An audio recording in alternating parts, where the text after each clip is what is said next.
Insurance etongoza ebyenzijanjaba eri abantu. Honorable Gidudu Mafabi nga yayabadde omugenyi omukulu yagambye nti gavumenti nayo etunuulidde okuteekawo akasiimo k'abakadde basobole obuteesigama ku baana baabwe. Bino byayogeddwa Francis Tabu akulira ebyenjigiriza n'abavubuka mu kitongole kya BRAC era nga yayongeddeko nti abavubuka bangi kati taagibwa. Yabyogedde mu lukuŋŋaana lwa bannamakolero lwe yabaddemu era nga essira yalisimbye ku bavubuka okulaba nga bavaayo okukulaakulanya ebitundu gye babeera. Abavubuka baasoomozeddwa obutasigala nga batunuulidde emirimu gya ofiisi naye beetaaga okwenyigira mu nkola endala eziyingiza ensimbi. I would like to talk about this white collar syndrome perception that is there and that has been there for some time. And I'm sure even some of you have faced this, where people think they must sit in an office, have a swinging chair, and sit in an office. It is okay to aspire to do that. But you see, there are other options that are available.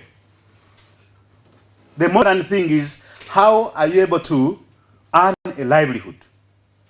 How are you able to engage yourself in productive economy with? And this is where we have to also focus our efforts around changing our mindset of young people. Go to the next slide. Of course, the list goes on and on and on. Economic growth, of course, has a determinant on the number of jobs that the economy can churn out every year. So whenever there is a slow economic growth, the likely impact is that so many businesses are able to employ people. We've been struggling with the issue of jobs in the country for quite some time, and the problem really is that our growth does not come with the jobs the young people need. So how can we grow the economy but in a way that actually gets the jobs that we need for the young people that are coming out of the schooling system? And I'll talk briefly later about the statistics there, which are not good. The other, of course, is the human rights-based approach that we push in the context of the need to see more human development, human security, and this whole question of leaving no one behind in the context of the Sustainable Development Goals. And now we are left with only 9 years. Shall we deliver? That's the question. So your role as young people, our role, as partners, that's the challenge we should be facing. 1-0! Ye John Matete nga yakulira BRAC agamba nti eggwanga lyetaaga abavubuka abamanyi okukola ensimbi okusobola okwongera enkulaakulana y'eggwanga. Is that we need market-ready youth. We need youth that have employable skills. We need youth who are going beyond looking at Facebook as a place of joking or TikTok and the like. We need people who now learn what do they do within the office, how do they work. And if we cannot give them all employment, how do we make sure that they are entrepreneur? What are the opportunities? Right now you saw me there.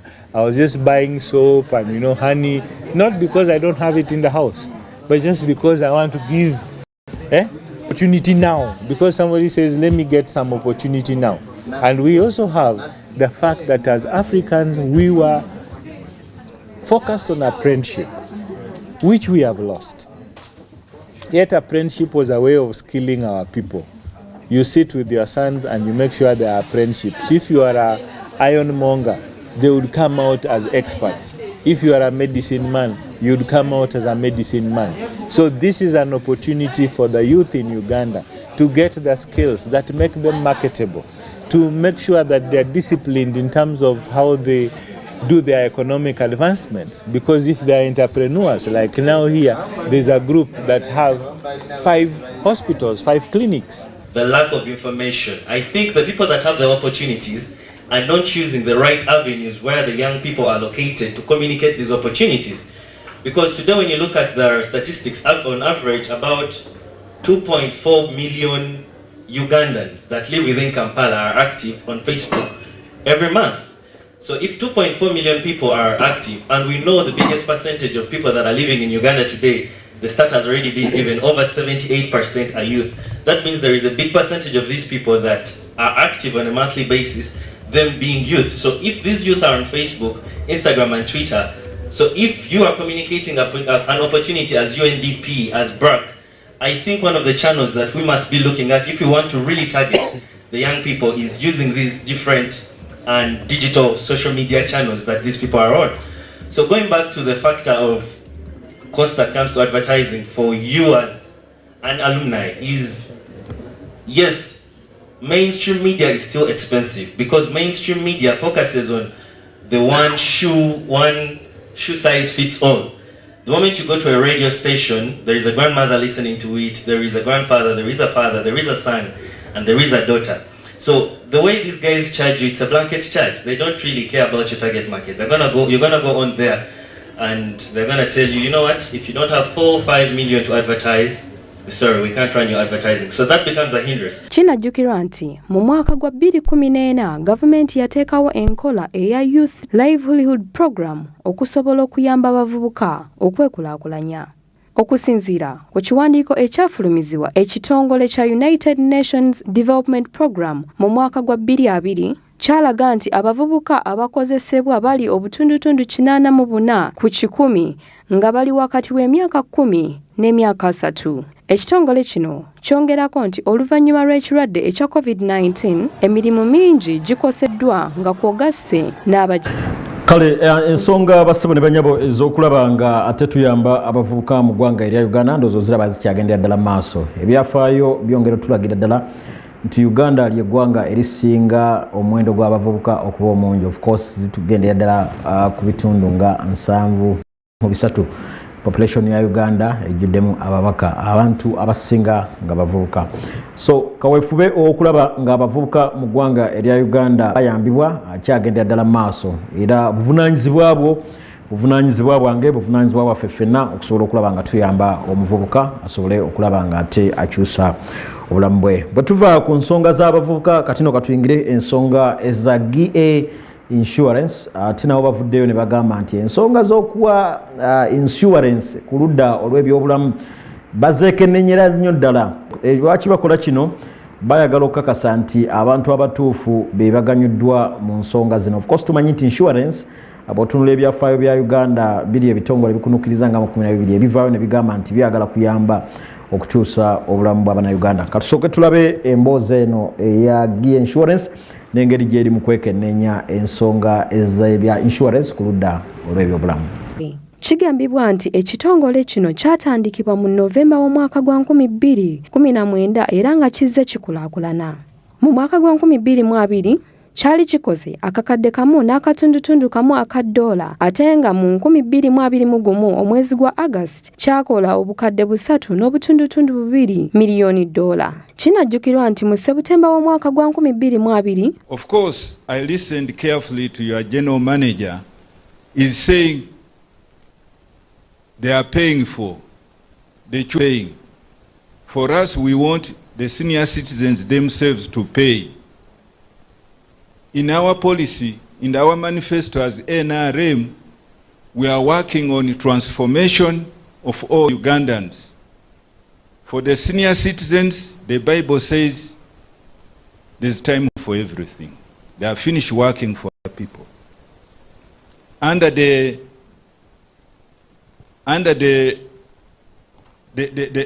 product we have brought on the market, the parish model development, we are having a sub-model for the senior citizens, which is a homestead model. And we are trying to ensure that every senior citizen has something in his home to sell, to have a sustainable income. And we want these senior citizens to be able to pay their own premiums, not to depend on their children. Kinajjukirwa nti mu September w'omwaka gwa 2020 GA Uganda yatongaza medical business era nga wano waliwo okukula kwa kakadde kamu aka $, akabalirwamu obutundutundu 3 ku 100 mu mwaka. Ebitongole bingi omulizi office business entonotono n'ab'eŋŋanda abaganyuddwa mu nkola eno okusingira ddala bwe kiyambye nnyo mu kuyamba okujjanjaba ekirwadde ekya COVID-19. This company, GA Insurance Uganda Limited, I applaud it tremendously. It's a coincidence that for the first time in Uganda, the Parliament of Uganda, through change of its constitution, has 5 members of Parliament who are for the special interest group known as senior citizens. You should clap for us. So finally, we have reached the pinnacle of legislation in this country. We can legislate, we can appropriate, and definitely GA Insurance Uganda Limited has done what we were thinking about. Our senior citizens have been discriminated by literally all the insurance companies. This is an insurance company that has come out boldly to say we are insuring senior citizens in Uganda. Let's applaud for them. GA ekoze n'abagabi b'obuyambi ab'enjawulo mu ggwanga lyonna okulaba nti buli omu afuna okubudaabudibwa. Kale abasebe ne banyabo tukyatambulira ddala, of course nyongera okubajjukiza nti olunaku olwaleero eggwanga erya Uganda lyegasse ku nsi yonna okwongera okulaba nga bajaganya olunaku lw'ebyobulambuzi mu ggwanga erya Uganda. Buli nnaku z'omwezi 27 gubeera omwezi ogw'omwenda omwaka gwe twogerera guli 2021. Naffe twegasse ku mawanga gonna agali mu Africa ne mu nsi yonna okwongera okulaba nga tukuza olunaku olw'ebyobulambuzi. Bwe tudda noffe ate mu ggwanga erya Uganda tumanyi nti ebyobulambuzi byebimu ku bintu ebisinga okuweereza n'okulanya eggwanga erya Uganda. Of course bwe twongera okwogera olulimi olwa COVID vis-a-vis tourism oba ebyobulambuzi, tumanyi nti ebimu ku bintu ebisinze okukosebwa ekirwadde ekya coronavirus byebintu ebyobulambuzi, era nga mu lockdown yasooka of course president w'eggwanga His Excellency Yoweri Kaguta Museveni bwe yaggalawo sectors nga tourism zonno zaali ziggaddwa. Bwe twogera tourism basebo ne banyabo abasinga mulowooza twogera bintu nga Queen Elizabeth, twogera ku bintu nga zoo oba katutagita Wildlife Education Center. Naye bwe twogera tourism industry twogera ebintu bingi because okusinziira ebyafaayo bitulaga nti tourism employs about 5,000 people in Uganda, nti sector yokayoka eya tourism ewa abannayuganda abakunukkiriza mu mitwalo 5 ku ludda olw'emyemirimu. Bwe twongera maaso okwogera ku kigambo tourism, basebo ne banyabo, bwe twogera tourism oluno tuba twogera kye tuyise ekirooto kya Uganda ekya Vision 2040. Ebimu ku bintu ebigenda okutuyamba okututuusa ku Vision 2040 ekirooto kya Uganda ekyokuba nti buli munnayuganda abadde omwavu lunkupe ajja kuba asobola okwefunira kasente. In other words, by 2040 every Ugandan, buli munnayuganda ajja kuba nga asobola okuva mu bulamu bwe tuyise the peasantry life, asobole okuba nga ate atuuka mu bulamu bwe tuyise obuli modern. Kati ebimu ku bintu ebigenda okutuyamba okututuusa eyo ng'oggyeko kye tuyita oil and gas, ng'oggyeko infrastructure development, ng'oggyeko human capacity development, ng'ogeddeko agriculture development, njogere kindeke ki, of course ne tourism sector byebimu ku bintu bye tutunuulira.